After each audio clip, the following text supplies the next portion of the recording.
Let's go from this to this. Good morning ಎಲ್ರಿಗೂ. Get ready with me ಒಂದು office edition. ನನ್ನನ್ನು personal ಆಗಿ ಗೊತ್ತಿದ್ದವ್ರಿಗೆ ಗೊತ್ತು, ನಾನು ಜೋರಾಗಿ ನಗಾಡ್ತೀನಿ. ಒಂದು ಸಲ ಒಬ್ಬರು ನನ್ನ ಹತ್ರ ಕೇಳಿದರು, why are you so loud? ನಿನ್ನ ಮಗ ಕೂಡ ನಿಂತರಾನೇನಾ? ನಾನು ಅಲ್ಲ ಅಂತ ಹೇಳಿದಾಗ ಥ್ಯಾಂಕ್ ಗಾಡ್ ಅಂತ ಹೇಳಿದರು.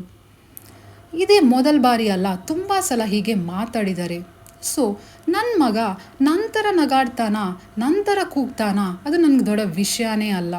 ನಾನು ರೆಸ್ಪೆಕ್ಟ್ ಮಾಡುವ ಹಾಗೆ, ನಾನು ಬೇರೆಯವರಲ್ಲಿ ಮಾತಾಡುವ ಹಾಗೆ ಅವನು ಕೂಡ ಮಾತಾಡ್ತಾನ, ಅವನು ಕೂಡ ರೆಸ್ಪೆಕ್ಟ್ ಮಾಡ್ತಾನ, ಅದೇ ದೊಡ್ಡ ವಿಷಯ. ಇದೇ ಕ್ವೆಶನ್ ನಾನು ಅವರ ಹತ್ರ ಕೇಳ್ತಿದ್ರೆ, ನಿಮ್ಮ ಮಗಳು ಅಥವಾ ನಿಮ್ಮ ಮಗ ನೀವು ಡಿಸ್ರೆಸ್ಪೆಕ್ಟ್ ಮಾಡುವ ಹಾಗೆ, ನೀವು ಮಾತಾಡುವ ರೀತಿಯಲ್ಲಿ ಮಾತಾಡ್ತಾರಾ? ಸೊ ನಾವು ಎಷ್ಟೇ ವಿದ್ಯಾವಂತರಾಗಿರಲಿ, ನಾವು ಯಾವ ಪೊಸಿಷನಲ್ಲಿರಲಿ, ನಾವು ಬೇರೆಯವರನ್ನು ಟ್ರೀಟ್ ಮಾಡುವುದು ಅಥವಾ ನಾವು ಬೇರೆಯವರಲ್ಲಿ ಮಾತಾಡುವ ರೀತಿ ನಾವು ಎಷ್ಟು ವಿದ್ಯಾವಂತರು ಅಂತ ತೋರಿಸುತ್ತೆ.